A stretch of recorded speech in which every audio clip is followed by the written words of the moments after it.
The KTM railway, owned by Kereta Api Tanah Melayu, is a part of Singapore history, providing travel to Malaysia from Singapore's Tanjong Pagar railway station since 1932.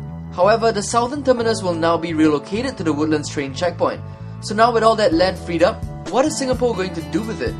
Flats? Condos? Landed property? Who knows just yet? But Olivia Choong and the Singapore chapter of Green Drinks are supporting the petition for the railway to be turned into a 26-kilometre green corridor, connecting all the parks across Singapore. It's been talked about for a while, the whole green corridor, and with the train line from Bukit Timah basically being relocated to Woodlands, the government is then making plans on doing stuff with the land.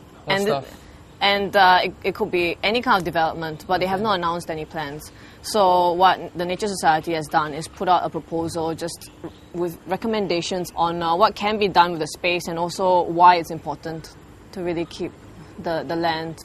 Okay, and so how are you or Green Drinks, I presume, involved in preserving, petitioning trying to save this part of Singapore? Okay, well, Green Drinks is all about supporting every other group. So we are not an NGO, but what we try to do is just put important topics in the spotlight, and also whether it's on the internet or in person, like if we can help, we will help.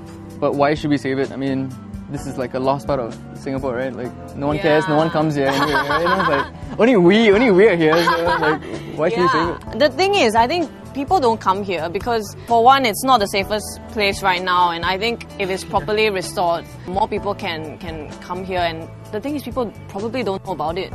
So there are lots of lovely parts of Singapore, I think, especially part of the KTM railway that we can use for a lot of community kind of activities.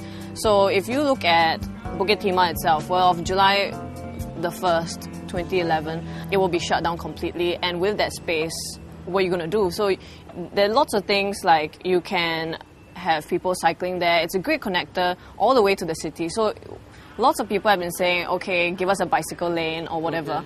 But this is one way of doing it, where the government just lets cyclists and people walk through, and it's a good way to connect north and south. For this green corridor, it is quite important that, of course, there's sort of like a connector as well, a green connector for the flora and fauna.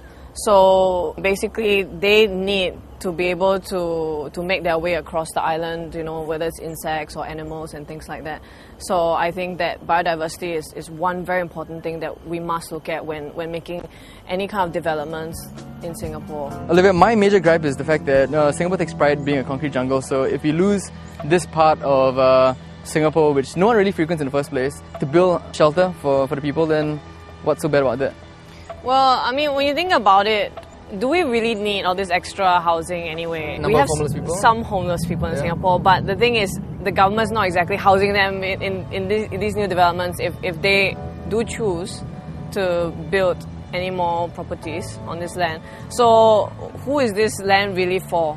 So if you have, of course, like a green corridor, then a lot of Singaporeans can use it, as opposed to the few that benefit from, some accommodation. So how exactly can Singaporeans be involved in this petition and, well, Green Drinks in general? Well, with Green Drinks, I mean, they can come and attend and, of course, find out more and also speak to the people in Nature Society and what can be done. So as a resident of Singapore, I guess, if you want to, you can, of course, let the government know as well that you wish to see this as a green corridor, really. And just because of the heritage that comes with this has been around since the 1930s. So it's worth preserving our heritage. Not stopping there, Olivia will be starting a website that could help you have better skin. More of that in the next clip.